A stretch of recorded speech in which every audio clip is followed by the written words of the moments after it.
ఈరోజు నరేంద్ర మోడీ గారు పాశవికంగా కాంగ్రెస్ పార్టీ నాయకుడు రాహుల్ గాంధీ గారిని కొడితే రాహుల్ గాంధీ గారి ముక్కులో నుంచి రక్తం చిందింది. ఆ రక్తం ఈ నేలను తడిపింది. నేను ఒక్క మాట చెప్పదలుచుకున్న నరేంద్ర మోడీ గారికి, నరేంద్ర మోడీ గారు ఈ దేశ ప్రజల కోసం రక్తం చిందించడం గాంధీ కుటుంబంలో రాహుల్ గాంధీ మొదటివాడు కాదు, రాహుల్ గాంధీ చివరివాడు కాదు. ఆనాడు మహాత్మా గాంధీ గారు ఈ దేశం కోసం 30 ఏళ్ళు తెల్ల దొరలతో కొట్లాడి ఈ దేశానికి స్వతంత్రం తీసుకొచ్చిండు. 30 ఏళ్లలో ఎన్నడూ కూడా తెల్ల దొరలు కూడా లాఠీ ఎత్తడానికి మహాత్మా గాంధీ గారి మీద భయపడ్డారు.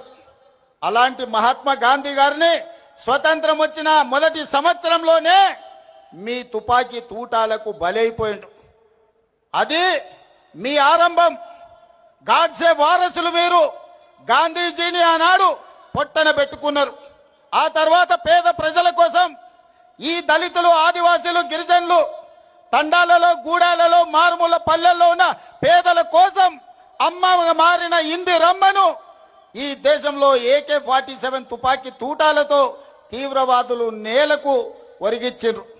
రక్తం చిందించిన జాతి ఇందిరమ్మ కుటుంబం.